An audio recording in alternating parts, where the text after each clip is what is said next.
nor could I drink without getting drunk. And I almost destroyed me under that condition.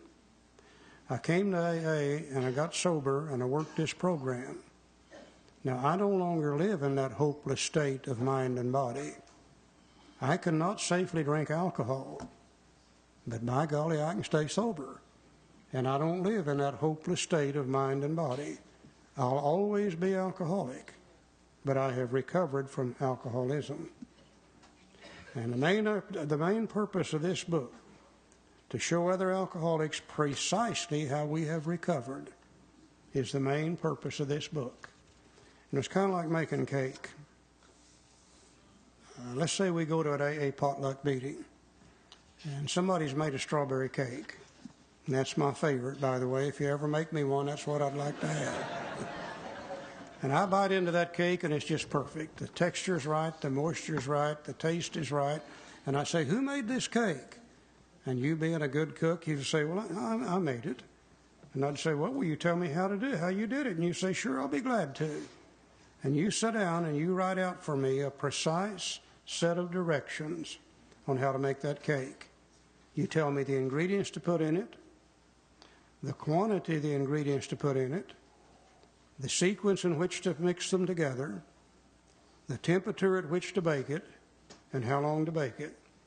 And if I take your directions in my kitchen and I follow them exactly as you've laid them out, when it comes out of the oven and cools off and I take a bite of it, I think I can expect it to taste exactly like your cake tasted. But if I take your directions in my kitchen and my keen intellectual alcoholic mind begins to work, I might say, well, now, I don't think it needs 3 eggs. It ought to have 5. Instead of 2 cups of sugar, we ought to put 3 in it. Yeah, instead of baking it at 375, I'm going to bake it at 450. Instead of baking it for 20 minutes, I'm going to bake it for 30. When that thing comes out of the oven and cools off, you betcha I'm going to be biting into a piece of cake. But I wonder how closely it would resemble your cake, which was my reason for making it in the first place. A precise, specific, clear-cut set of directions on how to recover from a hopeless state of mind and body known as alcoholism. I've never seen anybody fail that followed this precise method outlined in this book. Joe? My book said many do not comprehend that the alcoholic is a very sick person. And when I come to Alcoholics Anonymous, I stood in the back of the rooms and I looked down at my feet. I had become everything I detested in a human being. I'd compromised every principle known to man and God, and I didn't feel good. I didn't have any understanding that I might be a sick person. I thought I was a no-good, rotten SOB. That's the way that I felt. We were in a hotel room, and I guess it was mine in Tulsa, Oklahoma in 1975, Charlie and Joe and I, Tony and Phyllis and some others. Charlie said that night that alcoholism is not a matter of willpower, not a matter of sin, not a matter of low character. And I said to myself, well, it's none of those things. What in the hell is it? See, I've been running around AA for a couple of years there, treating it as if it was a moral issue. And he said it's an illness, an actual illness. And then we were introduced to the doctor's opinion, which we're going to do now. And this doctor's opinion set me free. The idea that I had an illness rather than a moral issue intrigued me, you see, set me free. I was in a place one time a few years ago talking, and this old timer come up to me. He jumped me real. He's one of those guys in a fellowship who's a guardian of the fellowship through the traditions, and we need him, and I loved him. And he said to me, he said, what are you reading? I said, well, I'm reading the doctor's opinion. And he said, well, what book did you get it out of? I said, well, the big book of Alcoholics Anonymous. And I had a little one, and I showed it to him, and he turned around and left. The next day he come up to me, and before he got to me, he started crying. He walked over and said, Joe, I've been a member of Alcoholics Anonymous for 39 years, and I didn't know that that chapter was in the book. And he said to me, when I get back home, I'm going to find me a group of people who want to study this program in the book Alcoholics Anonymous, and I'm going to do that. You see, he said, 39 years, and he didn't know. The one chapter that got moved back into the Roman numeral sections. And we all know we don't read Roman numeral sections, do we? We missed the most important chapter here. What is our problem? And I needed to know that, because it set me free from being a no-good, rotten SOB, full of sin, lack of willpower, everything. Set me free from that. That's what the doctor's opinion will do. You know, alcoholism isn't anything new. Alcoholism has been with the human race as far back as any recorded history that we can possibly find. I think one of our oldest parts of recorded history is to be found in the Bible. And in the Bible, there's a chapter in there called Proverbs. And Proverbs is written by a fellow named Solomon. And you all know Solomon was a very, very learned individual. Everybody came to him to get their problem solved. Probably the first social worker the world has ever known. Yeah. And apparently somebody asked old Solomon one time about we alcoholics. And he describes this in Proverbs. He says, who has woe, who has sorrow, who has redness of eyes, they that tarry long at the wine. Everybody was a wino in those days. They didn't have the hard stuff yet. And then he went ahead to describe it some more. He said, you will be as one who lieth down in the midst of a sea. You remember how you used to go to bed at night and that old bed to start moving around on you? Or sleepeth at the top of a tall mast. You sway back and forth. And he said, you shall say, they have beaten me and I felt it not. Remember how you used to get up in the morning, you got bruises all over you, and you don't remember how they got there? And he surely knew some of us men. He said, and thine eyes shall behold strange women, and thy heart shall utter perverse things. Like, trust me, honey. Please, honey.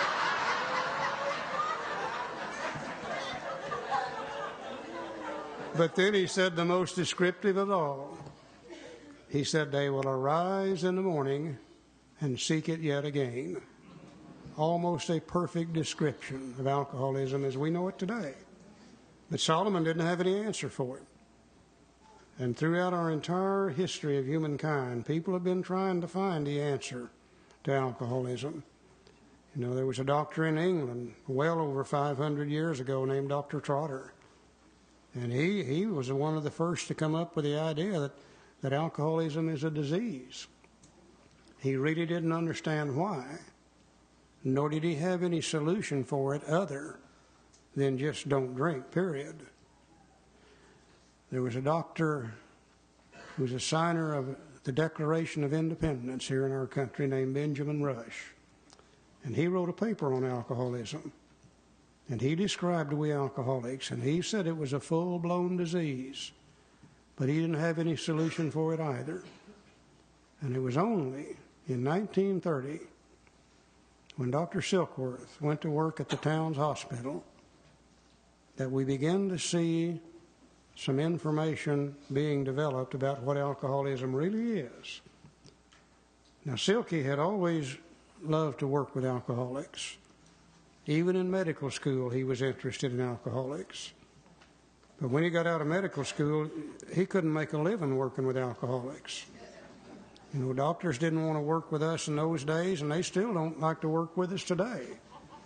And the doctor says the one reason they don't want to work with us is we'll never tell them the truth. And we certainly don't. And they say they never do what we tell them to do, and we don't. But they say the main reason we don't want to work with them is they don't pay their bills. So Silky went off into another field, really, and worked in it for years. And then finally, due to the Depression, due to the great stock market crash, everybody was trying to find somewhere to work. And Dr. Silkworth agreed to go to work for a guy named Charlie Towns at the Towns Hospital in New York City. And I think they were paying him something like $30 a week, room and board. And from 1930 to 1934, he worked with many, many, many, many different alcoholics. And through practical experience, he began to develop these ideas that he had about this actual physical craving that develops in the body of the alcoholic, and it doesn't in the normal drinker. he began to develop his ideas about the obsession of the mind. And because of that information, we have seen literally millions of people since 1935 who have recovered from alcoholism. And prior to that time, very few alcoholics ever recovered. Once in a while, one would in a church setting, but nearly all of them actually died from alcoholism. And I don't think we people in AA today really realize what a great debt that we owe to this doctor, because he was willing to work with people like us. Most doctors would not work with people like us. He was willing to gain the experience necessary to be able to develop these ideas. And then after AA started, he worked with thousands and thousands of alcoholics up until the moment of his death. And I don't think we really realize the debt of gratitude we owe this little doctor. Let's look at him for just a few minutes. Let's go to Roman numeral 23, 24. and let's talk about the doctor for just a little bit, and then we'll be through. Is that this one right here? You know, in the old days, today, if you're engaged in scientific research, you use a lot of rats for your experiments. Dr. Silkworth used us, human beings, for his experiment. Silky worked with drunks. Yeah. He said the doctor's opinion, Roman numeral page 23, or I guess it's 25 in the 4th edition. We try to keep up with that. Yeah. So we of Alcoholics Anonymous believe that the reader will be interested in the medical estimate of the plan of recovery described in the book. Convincing testimony must surely come from the medical men who have had experience with the sufferings of our members and have witnessed our return to health. A well-known doctor, chief physician at a nationally prominent hospital specializing in alcoholic and drug addiction, gave Alcoholics Anonymous this letter. Remember, this used to be on page 1. Now, to whom it may concern, I have specialized in the treatment of alcoholism for many years. In late 1934, I attended a patient who had been a competent businessman of good earning capacity, was an alcoholic of a type I'd come to regard as hopeless. In the course of his third treatment, he acquired certain ideas concerning a possible means of recovery. As part of his rehabilitation, he commenced to present his conceptions to other alcoholics. Of course, he's referring to Bill Wilson now. Impressing upon them that they must do likewise for still others. This become the basis of a rapidly growing fellowship of these men and their families. This man and over 100 others appear to have recovered. I personally know scores of cases who were the type with whom the other methods had failed completely. These facts appear to be of extreme medical importance because of the extraordinary possibilities of rapid growth inherent in this group. They may mark a new epoch in the annals of alcoholism. These men may well have a remedy for thousands of such situations. You may rely absolutely upon anything they may say about themselves. I'm not quite sure about that. I agree with everything you said except the last statement. Yours very truly, William D. Silkworth. The physician who at our request gave us this letter has been kind enough to enlarge upon his views in another statement which follows. Excuse me. In this statement, he confirms what we have suffered in alcoholic torture must believe. Now, there's no must in the fellowship of Alcoholics Anonymous that I'm aware of, but there's a lot of musts in this book, and there's one of them. We must believe that the body of the alcoholic is quite as abnormal as his mind. Now, this is the first time we can find anywhere in written history a reference to the fact that the body is affected as well. Everything up until this point dealt with the mind only. Weak will, moral character, sin. But now he's saying that the body is quite as abnormal as the mind. I think he's saying two things. The body is abnormal when it comes to alcohol, and the mind is abnormal when it comes to alcohol. And we're going to talk about those two abnormalities before we're through. The abnormal reaction to alcohol, both physically and mentally. The first thing we'll talk about is the body. We'll separate it from the mental, and then we'll talk about the mental a little bit later. It did not satisfy us to be told that we could not control our drinking just because we were maladjusted to life, that we're in full flight from reality, or were outright mental effectives. These things were true to some extent, in fact, to a considerable extent with some of us. But we're sure that our bodies were sickened as well. In our belief, any picture of the alcoholic which leaves out the physical factor is incomplete. The doctor's theory that we have an allergy to alcohol interests us. As laymen, our opinions to its soundness may, of course, mean little. But as ex-problem drinkers, we can say that its explanation makes good sense. It explains many things for which we cannot otherwise account.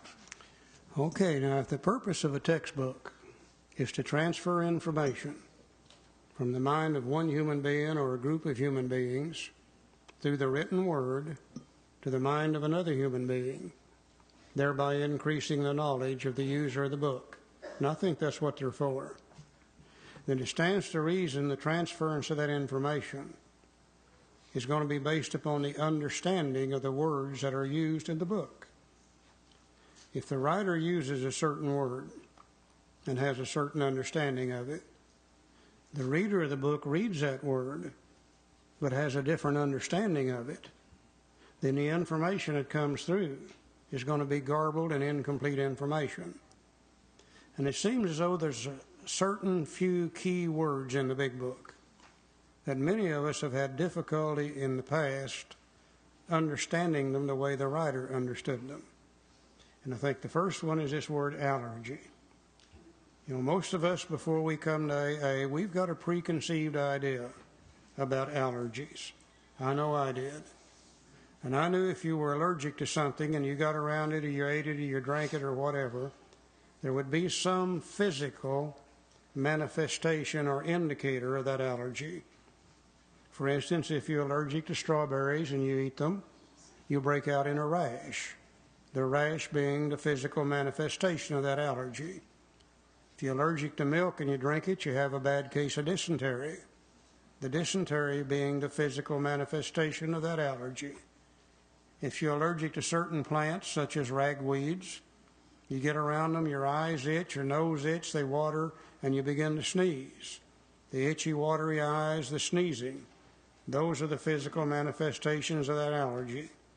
So I knew if you were allergic to something, there would be some manifestation that you could see. So I come to AA, and they say, Charlie, you're allergic to alcohol. You'll never be able to safely drink it again. And I said, how in the hell can I be allergic to alcohol? I'm drinking a quart a day. How can you possibly drink that much of something you're allergic to? And I said, besides that, when I drink alcohol, I don't break out in a rash. I don't have a bad case of dysentery. Once in a while I would, depending on what I've been drinking, but usually I didn't. Nor did it make my eyes, nose itch, water, and cause me to sneeze. And I said, I don't understand what you're talking about. You need to explain that to me. And they said, well, you don't need to understand it. All you need to know is you just can't drink it and keep coming to meetings and you'll be okay. Well, today I think I know why they told me that. I don't think they understood it a bit better than I did.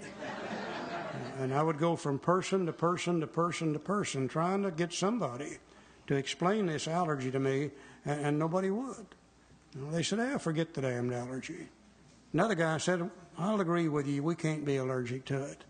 Another one said, just keep coming to meetings and you'll be all right. Now, if you've got a keen intellectual alcoholic mind like I have, and you get a question like that dangling out here in front of you, if you don't get the answer to it, it's going to drive you out of your mind sooner or later. And one day, in sheer, complete desperation, I went to a source of information that has never failed me since that time. I went to a dictionary, and I looked up the word allergy. And I found several definitions, the same as you do with any word, depending on how you use it. But I think I found the one that fits me exactly. It said an allergy is an abnormal reaction to any food, beverage, or substance of any kind. An abnormal reaction. So I immediately began to look back through my drinking history to see where I was abnormal when it comes to alcohol. And I suddenly realized I don't know what's normal and what's abnormal. The only thing I know about drinking alcohol is the way I drink it. And the way those people drank it who drank with me, and if they didn't drink like I did, we didn't drink together. So in order for me to find out what's normal, so I can see if I'm abnormal, I have to go to the normal, social, temperate, moderate drinker. Those that drink alcohol and those that never get in trouble with alcohol. And I ask them to describe to me, how do you feel whenever you have a couple of drinks of alcohol? And they say something like this: well, we can come home from work, tired, tense, and wrought up from the day's work. We can have a drink or two before dinner, and we get kind of a relaxing feeling, and we go ahead and have dinner, and then we probably won't drink anymore that night. Well, now, I don't feel that way when I drink alcohol. When I take a drink of alcohol, as it passes my lips begin to tingle. It hits my teeth, and they kind of chatter up and down. Strikes my tongue, and I feel it begin to grow and expand and swell. Hits my cheeks, and they flutter in and out. And at the same time, it's passing through my sinus cavities into my forehead, and I begin to get a feeling in my forehead which is absolutely indescribably wonderful. Now, I haven't even swallowed the damn stuff yet. I just got it in my mouth.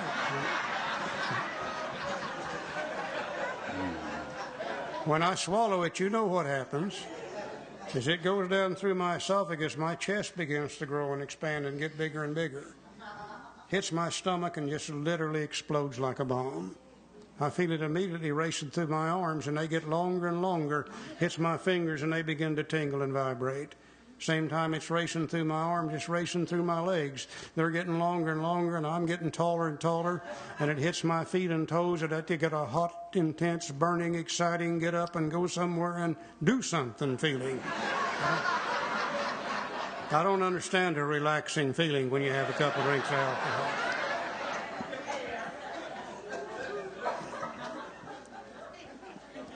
These people told me some information that absolutely blew my mind. They said, Charlie, whenever we have a couple of drinks, we begin to get a slightly tipsy, out of control, beginnings of a nauseous feeling. And they say, we don't like that feeling. Therefore, one or two drinks is all we want to drink. And how many times have you tried to get them to drink more than a couple? They say, oh, no, I feel this already. Or no, it's making me dizzy. No, it's beginning to make me sick. We don't want any more. Now, here's where I react to it abnormally mentally. When I put it in my system, it goes to my stomach and immediately spreads throughout my body and races to my brain.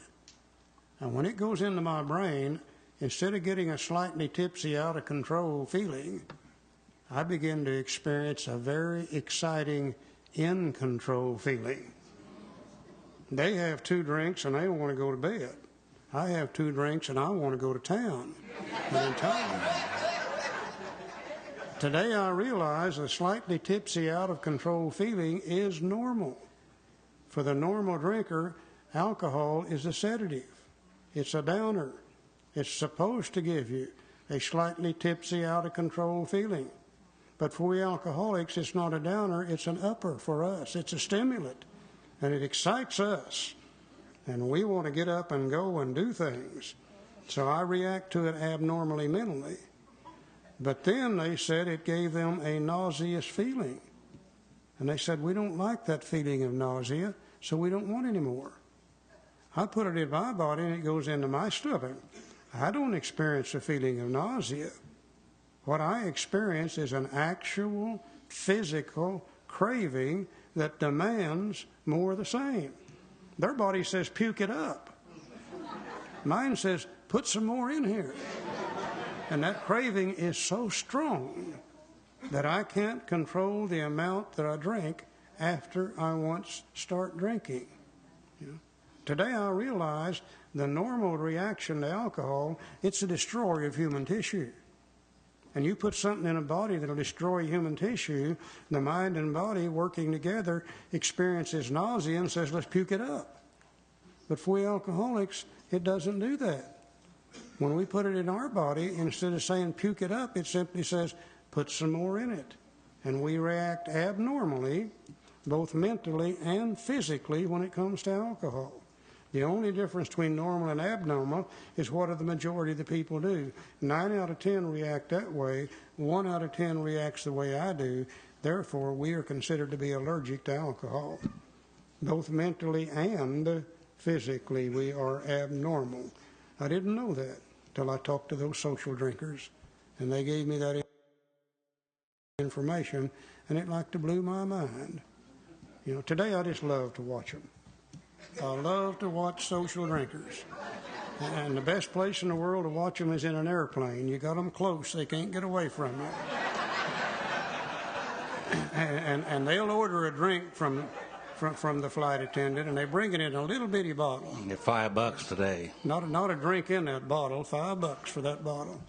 And they'll take that bottle and they'll get a mixer with it, and they'll pour it in that glass full of mixer, and then they go through what I call a stirring ceremony. They sit there and they stir and they stir and they stir and they stir. And you know what they do when they get through stirring? They lay their little stick down and pick up their magazine and start reading the magazine. I'm sitting over here saying, why don't you drink the damn stuff? That's what you do. Now, if there's any such thing as alcohol abuse, I think that's it right there. Yeah. So if you think this big book is enlightening and surprised at what you might find in it, try one of those dictionaries. It's amazing what's in there. And so let's read this again now that we have that description. In our belief, any picture of the alcoholic which leaves out the physical factor is incomplete. The doctor's theory that we have an allergy to alcohol interests us. As laymen, our opinions to its soundness may, of course, mean little. But as ex-problem drinkers, we can say that his explanation makes good sense. It explains many things for which we cannot otherwise account. It explains to me, for instance, why I would go down by the bar with every intention of having maybe 2 drinks and go home. Well, the next thing I know, it's midnight or 1 or 2 o'clock in the morning, or the next day, or next week, and years ago, the next month, and whatever. But that's what happens when I drink. It's virtually impossible to describe or to guarantee what I'm going to do once I take a drink because of the allergy of the body. It sets up a craving beyond my mental control, and it's more important than anything else in my life.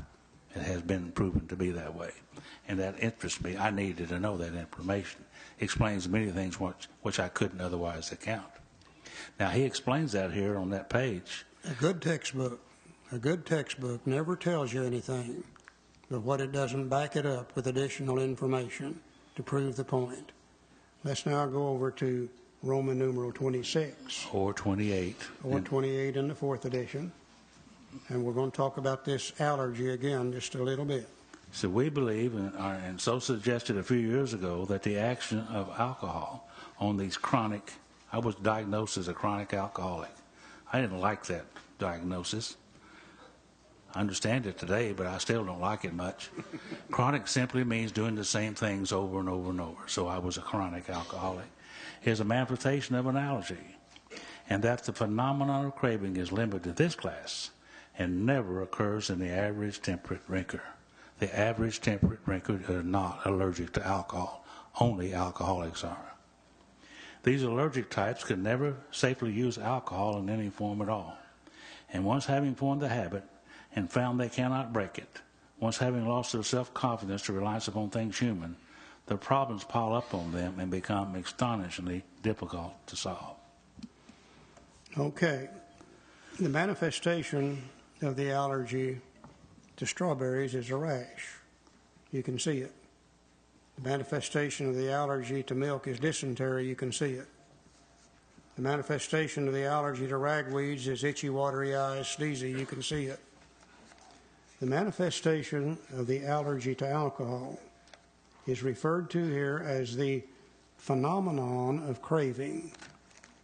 He calls it a phenomenon because he didn't understand why. He says the phenomenon of craving is limited to this class and never occurs in the average temperate drinker. So the manifestation of our allergy is the actual physical craving that develops in the body after we've had a drink or two of alcohol. Now, the only way an alcoholic can crave alcohol is to put it in the body first. Then the phenomenon of craving develops, and then we can't stop drinking. And in the context of the big book, when you see the word craving, in the first 164 pages anyhow, it's always referring to the body, never to the mind. I hear a lot of people say, I came to AA and I craved a drink for 2 years. No, in the context of the big book, that's the wrong use of that word. They needed a drink, they wanted a drink, they desired a drink. But the only way an alcoholic can crave alcohol, in the context of the big book, is to first put it in the system. Then the phenomenon of craving develops, and then we can't stop. You cannot see our allergy, you can only feel it. And only alcoholics feel it. Normal, social, temperate, moderate drinkers never experience the phenomenon of craving. Only we alcoholics experience it. That's why they will never be able to understand us, because they don't know anything about this phenomenon of craving. They never experience it, therefore they'll never understand it. So that's the real main allergy to alcohol, is we react to it entirely different physically than normal people do. Now, again, he's not going to tell you anything but what he backs it up. On Roman numeral 28, or 30 in the 4th edition, he's going to talk about 5 different kinds of alcoholics. And he's going to drive this point home again about the phenomenon of craving one more time. He said the classification of alcoholics seems most difficult, and much details outside the scope of this book. He said there are, of course, the psychopaths who are emotionally unstable. By the way, there's 5 different types of alcoholics he's going to describe here. There's probably a lot more different types of alcoholics, but lack of space, he just talks about 5. Today, I realize there's as many different types of alcoholics as there are people in this room here tonight, but he's going to talk about 5. There are, of course, the psychopaths who are emotionally unstable. We're all familiar with this type. They're always going on a wagon for keeps. They're over-remorseful, make many resolutions, but never a decision. We call that type 1. There is a type of man who is unwilling to admit that he cannot take a drink. He plans various ways of drinking. He changes his brand or his environment. Type 2. There is a type who always believes that after being entirely free from alcohol for a period of time, he can take a drink without danger. Type 3.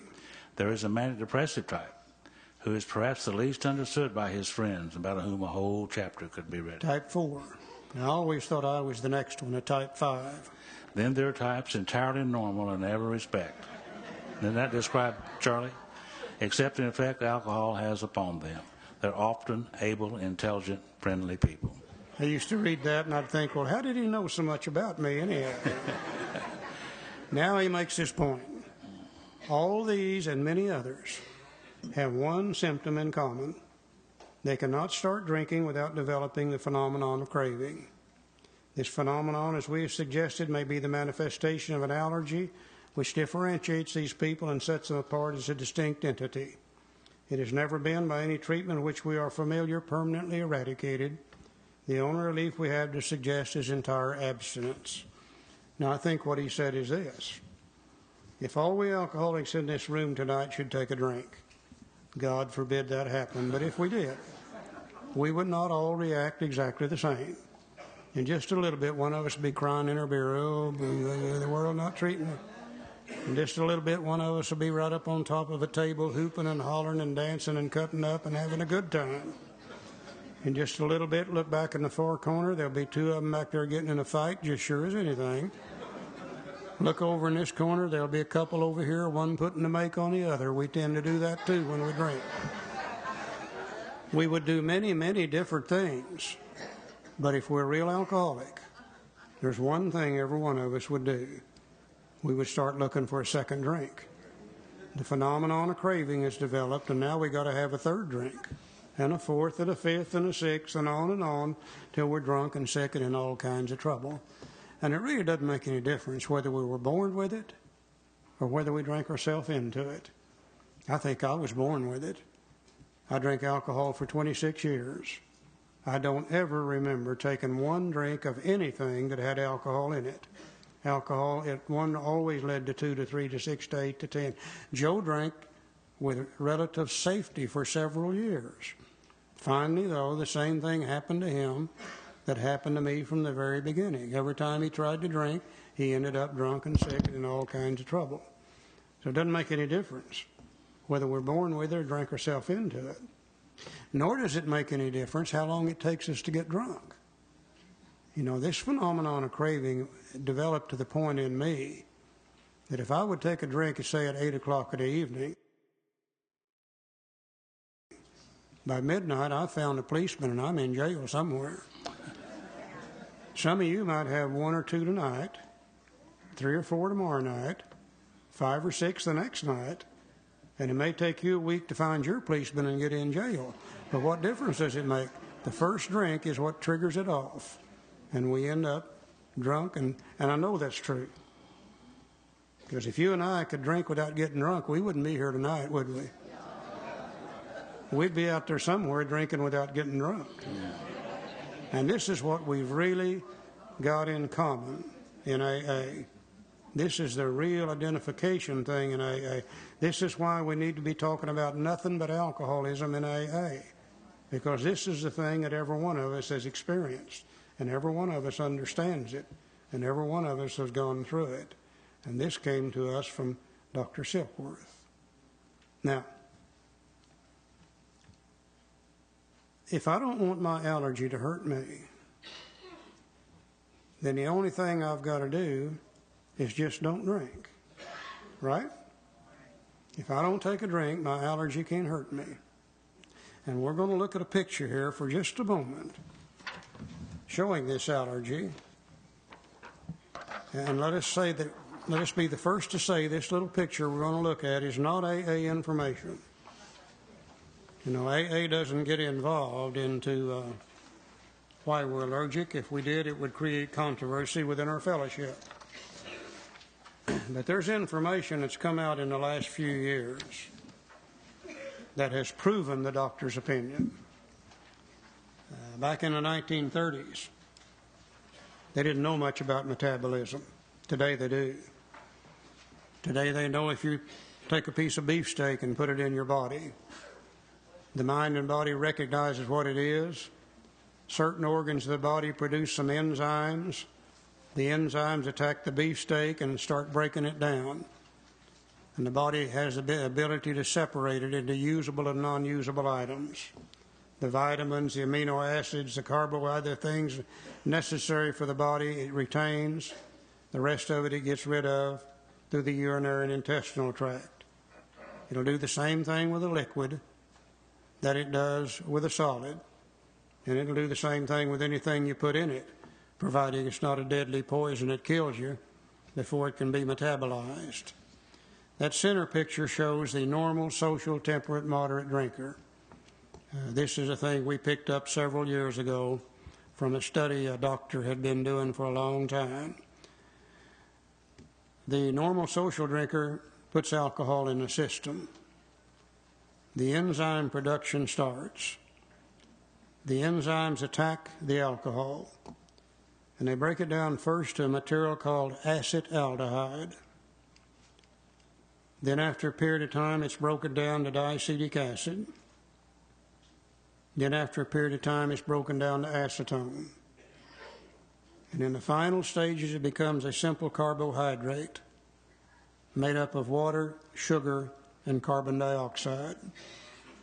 The body will use the water. Any excess it will dissipate through the urinary intestinal tract. The sugar is energy, calories. Empty calories, by the way. None of the amino acids, none of the vitamins, just energy. And the body will burn it as such and store the excess as fat to be used at a later date. The carbon dioxide will be dissipated through the lungs. In the normal social drinker, the metabolic rate is approximately 1 ounce per hour. It'll vary with different people, but approximately 1 ounce per hour. And if they don't drink more than 1 ounce per hour, they can't get drunk. And they very seldom drink more than 1 ounce per hour, you see, they get that slightly tipsy, out of control beginnings of a nauseous feeling. It's very difficult to get one of them to drink more than 1 ounce per hour. If you're with one of them and they're drinking more than 1 ounce per hour, you better stand back because they're going to puke on you after a while. You know? Let's look at the left-hand side of that picture. Now, that's we alcoholics. And we put it in our system. And it seems as though the enzymes in our system necessary to metabolize alcohol are not there in the same quantities or qualities as they are in the body of the non-alcoholic. It goes into our system, the enzymes attack it and break it down to acetaldehyde, then to diacetic acid, then to acetone. Now, it seems as though the enzymes necessary to break it down from acetone to the simple carbohydrate are simply not the same qualities or quantities as they are in the body of the non-alcoholic. And it stays in our system a much longer time as acetone. Now, it's been proven today that acetone ingested into the human system, that it remains there for an appreciable period of time, will produce an actual physical craving for more of the same. It goes through that stage so rapidly in the non-alcoholic, the craving never occurs. Stays in our body long enough to produce the actual physical craving, and that demands a second drink. Now we take a second drink. We've got the acetone, most of it from the first drink, still there. Now we add the acetone from the second drink, and the acetone level goes up. And when the acetone level goes up, the craving becomes harder, and that demands a third drink. We got most of the first, nearly all the second. Now we add that in from the third, and the acetone level goes up, and the craving becomes harder. At midnight, after 20 drinks, we're laying out in the parking lot. They run over us and broke our leg, and they come running up to us and say, "Can we help you?" And we say, "My God, yes, give me another drink." We're craving it harder at midnight after 20 drinks than we were at 4 in the evening after 1 or 2 drinks. That explains to me why I never got enough. I never did drink all the alcohol I wanted to drink. So I drank more than I needed 1,001 times, but I never got all that I wanted. Because the more I drink, the more I crave, and the more I crave, the more I have to drink. Now that wouldn't be so bad if it never got any worse. But you and I know not only are we in the grips of an illness, it is a progressive illness that always gets worse, never better. Probably for 2 reasons. Number 1, alcohol is a destroyer of human tissue. The longer you drink, the more you drink, the more tissue you destroy. And it seems as though the first organs of the body that alcohol begins to destroy are the liver and the pancreas. Today they know that the organs of the body that produce the enzymes necessary to metabolize alcohol are the liver and the pancreas. And as we begin to destroy them, the enzyme production becomes less and less. The craving becomes harder and harder. The drinking becomes harder and harder. And the resultant trouble becomes harder and harder. I think another reason for it is the aging process. You know, we know as we get older, the body begins to shut down on the production of everything. Believe me, that's true. I'm experiencing a lot of that now in these last few years. And if I'd take a drink tonight, I wouldn't start where I left off X number of years ago. If I'd take a drink tonight, the craving would be harder, the drinking would be harder, the trouble would be harder because of the aging process. So not only do I have an illness called alcoholism, I've got a progressive illness that always gets worse whether I drink or whether I don't drink. And how do I know that? I talk to every guy that's been in AA for a number of years and gets drunk. And I make it a point to go see him and say, "Was it any better this time?" Always. Hell no, it's 10 times as bad as it was 5 years ago or 10 years ago or 20 years ago. Now, this explains to me why I can no longer safely drink alcohol. Until I saw this kind of information, I just knew there had to be some way I could drink without getting drunk. And that down there kill me trying to drink without getting drunk. And now that I can see this, I can accept the fact I can no longer safely drink alcohol. Now, if that was my only problem, well, we'd pass the hat and everybody throw $1 in it and we'd get up and go home, wouldn't we? But I got another problem too. I got a friend who is allergic to, of all things, fish. And every time he eats fish, his throat swells up. He almost chokes to death. He ends up in a hospital. Now, the fact that he's allergic to fish, though, is beside the point, if he didn't eat fish. But he's got something in his mind that doesn't work right when it comes to fish. A light bulb that doesn't come on, or a switch that doesn't work, or something. Because from time to time, his mind tells him it's okay to eat fish. And he'll eat the fish, and he ends up in the hospital every time. And I'll bet it nearly always starts like this. Well, I haven't had any fish in 90 days. Surely I could have one piece of fish. All right, so those rock cod have been eaten. If I'd eaten nothing but bass, everything would be okay. We might even say it's them damn people I've been eating fish with if I'd just changed my crowd. Whatever the reason, his mind gives him permission to eat fish. I'm the same way when it comes to alcohol. Left on my own resources, something in my head doesn't work right. A light bulb doesn't come on, a switch doesn't close or something, because from time to time my mind tells me it's okay to take a drink of alcohol. And then the allergy takes over, and then I die. So we're going to find as we go through the book that this physical allergy thing is very important for us to know, but that's not our real problem. Our real problem centers in the mind, telling us it's okay to drink, rather than in the body that ensures that it's not okay.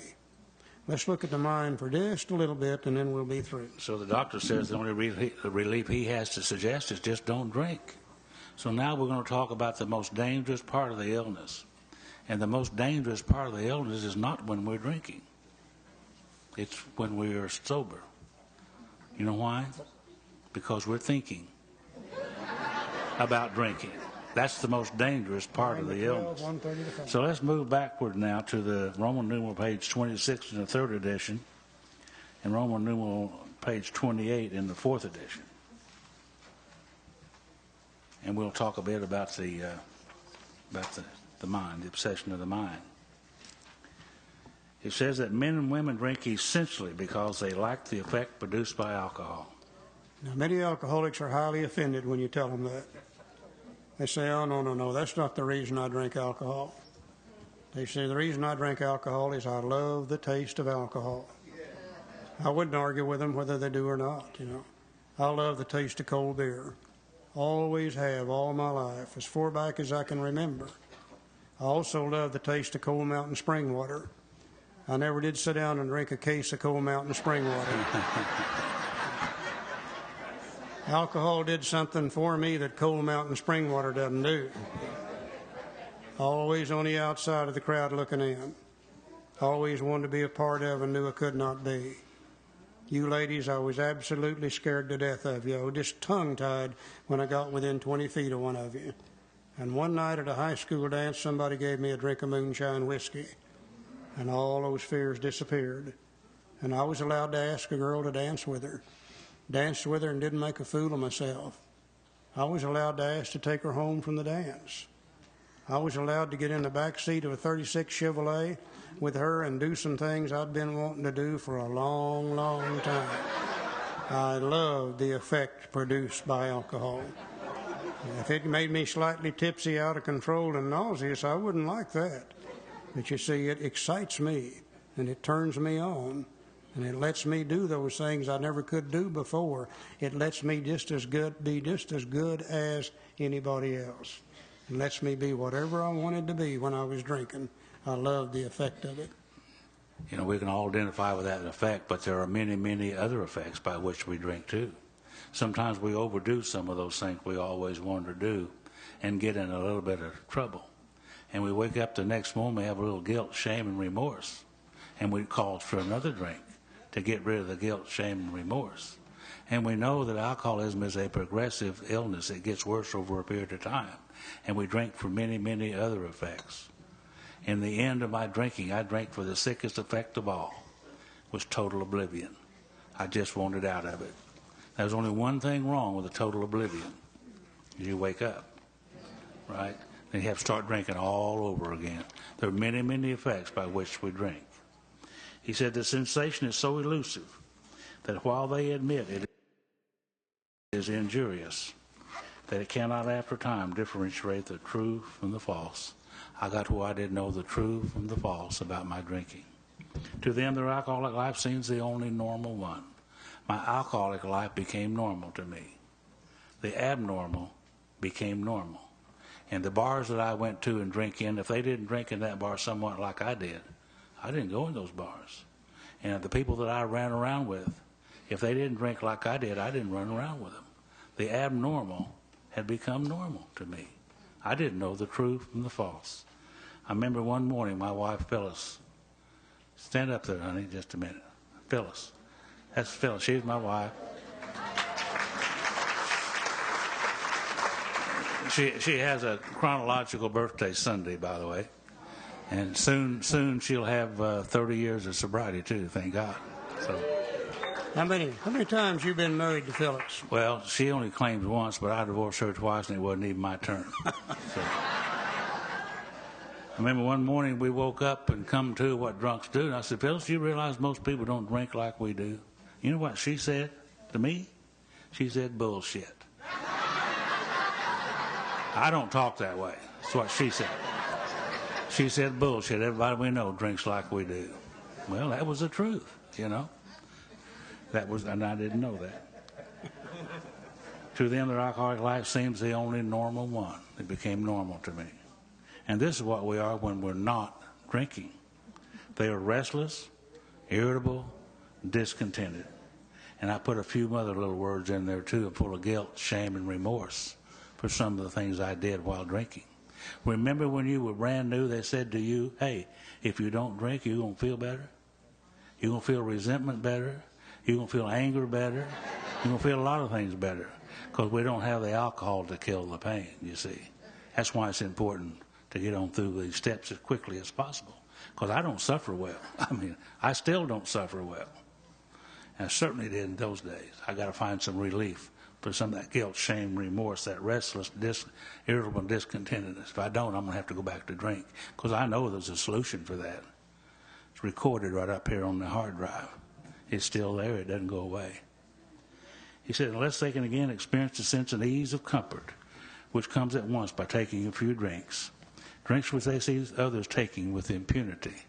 My neighbor, he drank with impunity. He drank like I did, but he never did get into trouble I got into. So he was drinking with impunity.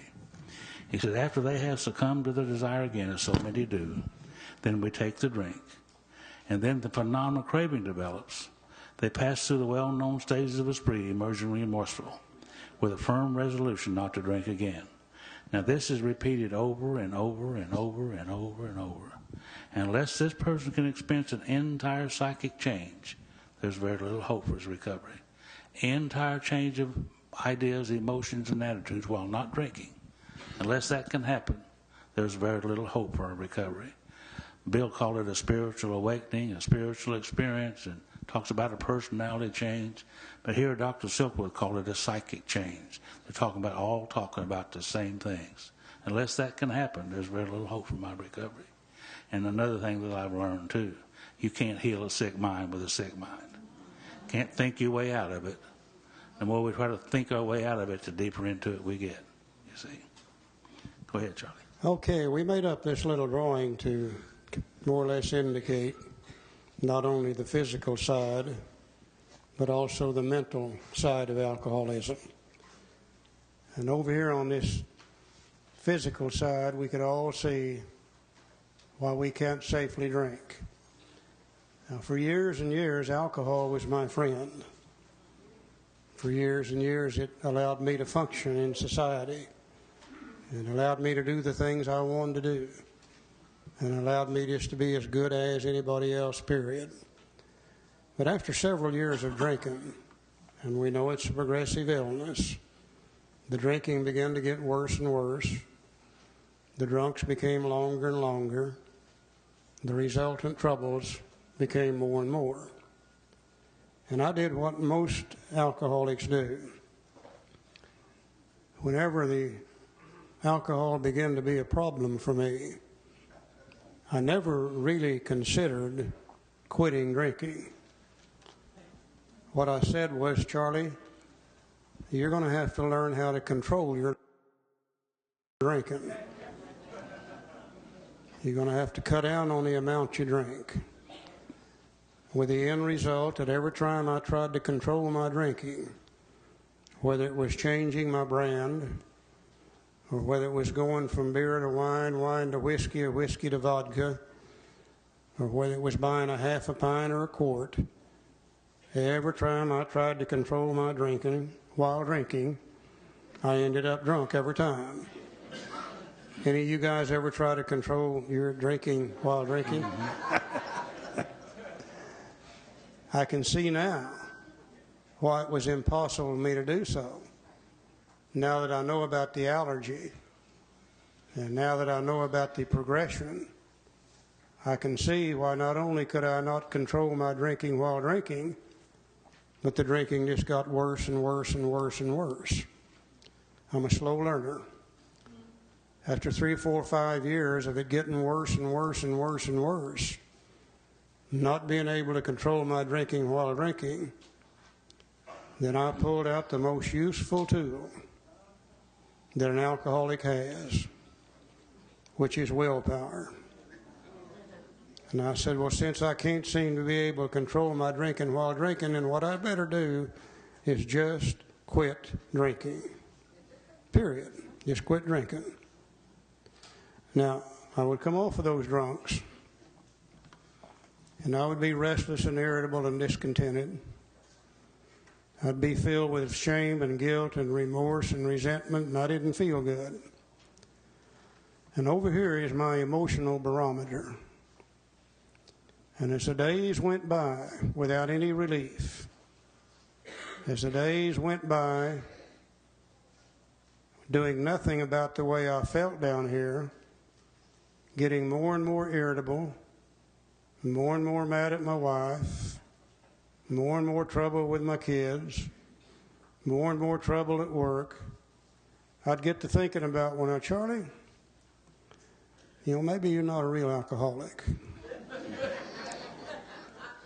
After all, you've been sober now for several days. You could probably have 1 or 2 drinks and get by with it. I always can remember, if with a problem, how a drink always solved that problem for me. And I'd get to thinking about taking a drink, and I'd take a drink, and I'd trigger the allergy, and I'd end up drunk, and I'd come off remorseful with a firm resolution not to drink again.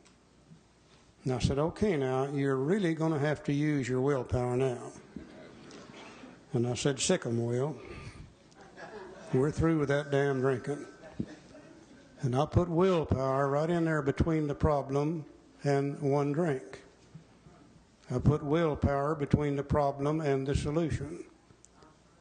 And I got up the next morning, I was restless and irritable and discontented, filled with shame, fear, guilt, and remorse, didn't feel good.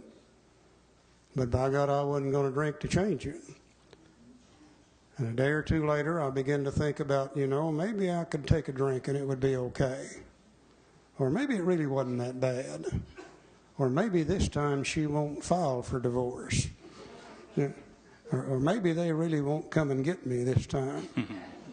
And I'd get to thinking about taking a drink because I knew 1 or 2 drinks would make me feel good. But then I'd run into willpower. And willpower said, no, sirree, we're not going to drink. We're through with that drinking. And I wouldn't drink that day. Next day I get up and I'm still restless, irritable, and discontented. Haven't done anything to change this down on the bottom.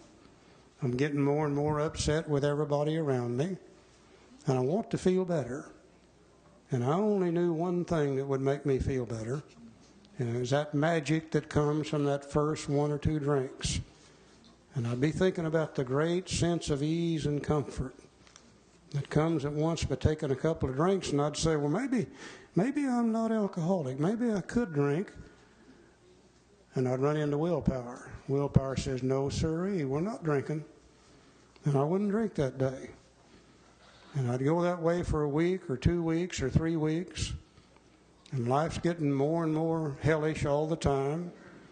And more trouble with my wife and my kids and my neighbors and my bird dogs and everything around me. Could get along with nothing. And I wanted to feel better. I only knew one way to feel better.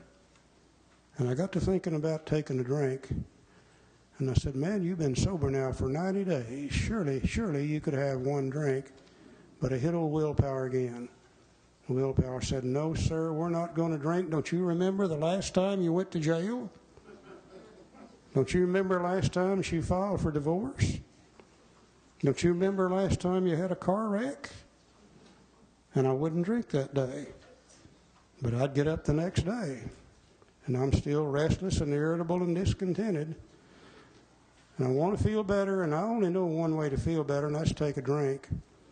And I'd get to thinking about taking a drink, and my mind began to center on one thing only: the great sense of ease and comfort that's going to come by a couple of drinks. And it centered on it so strong that it pushed out the jailhouse. It pushed out the divorce courts. It pushed out the car wrecks. And I could only see one thing: what alcohol was going to do for me. See, that's the reason willpower don't work for people like us.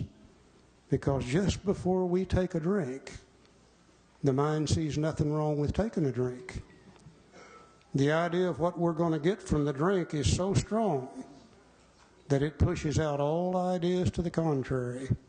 And we don't remember the jailhouses and the divorce courts and the car wrecks, and we think only about taking a drink, and suddenly the idea of taking a drink went through willpower, burned right through willpower. I took a drink and triggered the allergy, and I was off and running again. I repeated that cycle over and over and over and over and over. I came to AA, and I knew that with my superior strength and intelligence, that I didn't have to do all these things that you guys were doing. And I knew that now that I knew what was wrong with me, that I knew about the allergy and the obsession, that with my intelligence and willpower, I wouldn't have to do what you did. And 90 days later, I got drunk. And I came back to AA, and I knew damn good and well I didn't have to do those things that you guys did. And 6 months later, I got drunk. And I came back to AA, and I knew I did not have to do what you guys were telling me I had to do. And 9 months later, I got drunk again. And I damn near died from alcoholism. There is nothing any more miserable for an alcoholic than to try to stay sober left on his own resources. That is the most miserable time of my life. And I look at people in AA today, new people coming in, and they haven't got into the program yet. And they still got that obsession to drink. And I just sit there and almost cry for them because I know what they're going through. See, somehow I have to find a way to live, to keep my emotions below the level that causes me to take a drink. If I could become a little less restless, a little less irritable, a little less discontented, if I could get rid of some of this shame and fear and guilt and remorse, then maybe I could run around sober and not feel so bad that it requires me to take a drink in order to feel better. Now, how do I go about doing that? Well, that's what recovery is about. That's what the program is about. Because when I came off of that third drunk, almost dead, I came back with a different frame of mind. And I picked up the big book, Alcoholics Anonymous. And I began to work the program out of the book. And I'm no longer restless, irritable, and discontented. I'm no longer filled with shame, fear, guilt, and remorse. I'm sober and I feel good. I got peace of mind, serenity, and happiness, and that's the only reason I don't drink. You see, that's what recovery is about. I think it's easy to see. If you can't drink because of this allergy, and if you can't quit because of this obsession, then you've become absolutely powerless over alcohol. And that's all step one is about. And that's what we've been talking about tonight, is step one. And those of us can make that admission, concede to our innermost self that we're alcoholic and we're never going to be able to drink like other people, that there's a possibility that we can recover from alcoholism. I've been asked to tell you that we're going to start in the morning at 9, and we run to 12. We come back at 1:30. We'll run to 5. There is nothing on tomorrow night. Tomorrow night's free. Joe, you got anything else? That's all I got. Okay, that's all we've got for tonight. Thank you all for being here. Do we want to close in the usual manner? Let's all stand and don't try to make a circle. Just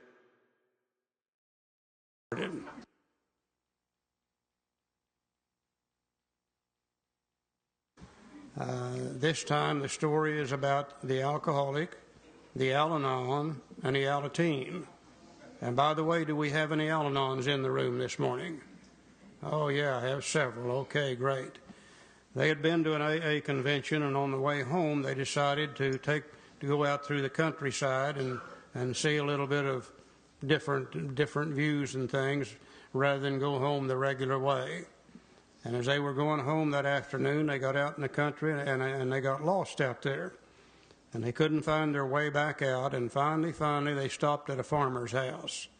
Walked up to the door and knocked on the door. Farmer came to the door and they told him the situation. He said, well, it'll be easy for me to tell you how to get out of here. He said, it's not that difficult, but he said, it's really, though, it's getting so close to dark that you're probably going to get lost again. Why don't you just spend the night here at the farmhouse, and you can get up and leave in the morning? And they said, well, fine, yeah, that'd be great. But he said, we've only got one problem, though. I can only sleep 2 of you in the house. One of you will have to sleep down in the barn with the animals. And the little Alateen said, well, let me go down and sleep in the barn with the animals. I love animals, and they love me, and everything will be just great.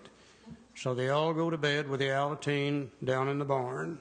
Sure enough, in about an hour, knock on the door. Farmer goes to the door, and there stands the Alateen. He said, man, I can't sleep down there. He said, the pigs are grunting, the cows are mooing, the horses are stomping their feet, and their chickens are clucking, and I just can't sleep. The alcoholic said, well, come on in and go to bed. I'll go down in the barn and I'll sleep with the animals. Said, I was born and raised on a farm. That'll be no problem for me. So they all go to bed with the alcoholic down in the barn. Sure enough, about an hour, knock on the door, and there stands the alcoholic, and he said, man, I can't sleep down there either. He said, those pigs are grunting, the cows are mooing, the horses are stomping their feet, and their chickens are clucking, and I just can't sleep. The Al-Anon said, well, I knew that it would be up to me to handle the situation. She said, you guys come on in, and I'll go down in the barn, and I'll sleep with the animals. So they all go to bed with the Al-Anon down in the barn, and sure enough, about an hour, knock on the door. Farmer goes to the door, and there stands the pigs and the cows and the chickens.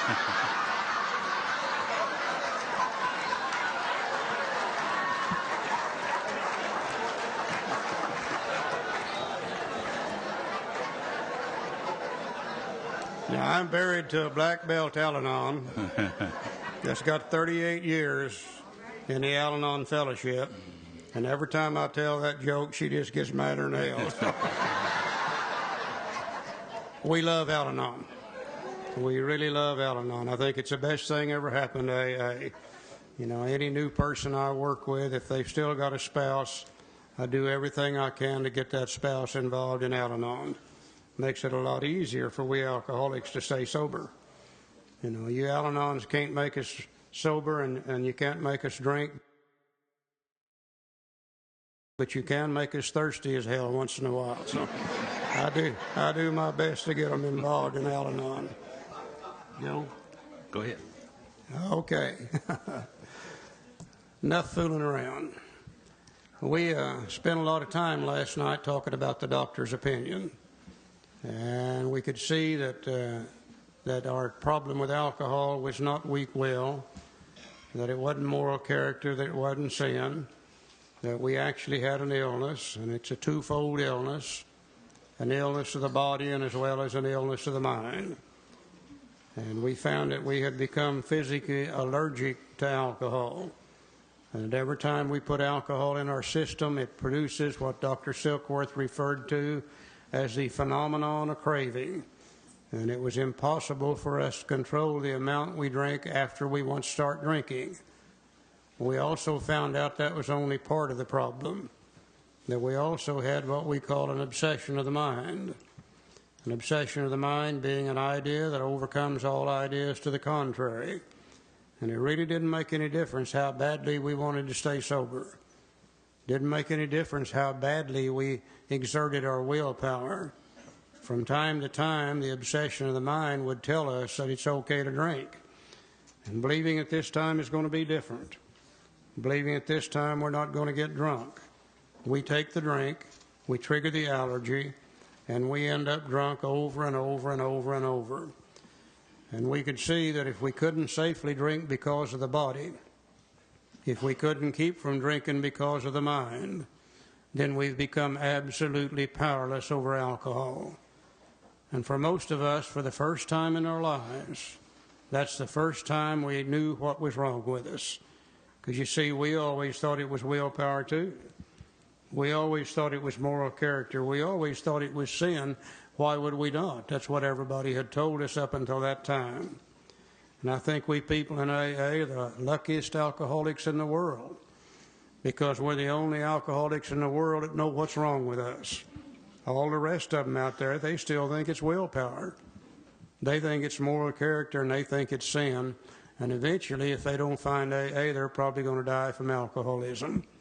So for the first time, we really see and understand what our problem really is. Now remember, Dr. Silkworth gave that to Bill Wilson. And just before Bill went to Akron, Ohio, he talked to Dr. Silkworth. And he said, I've been trying to help other alcoholics here in New York City, and none of them have responded. I must be doing something wrong.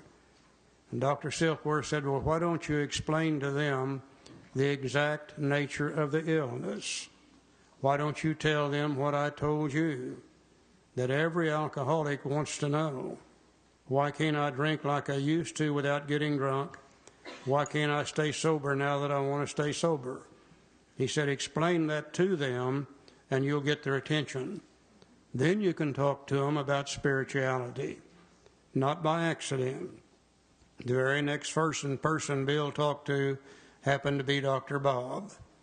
And he did something with Dr. Bob that he hadn't been doing in New York City. He sits down with Dr. Bob, and rather than talk about Dr. Bob's drinking, Bill says, let me tell you about my drinking. And he began to share his own story. And as he shared his story, he talked about this thing called the physical allergy. He talked about the fact that every time he started drinking, he'd be unable to stop, and he'd end up drunk when he didn't want to be drunk.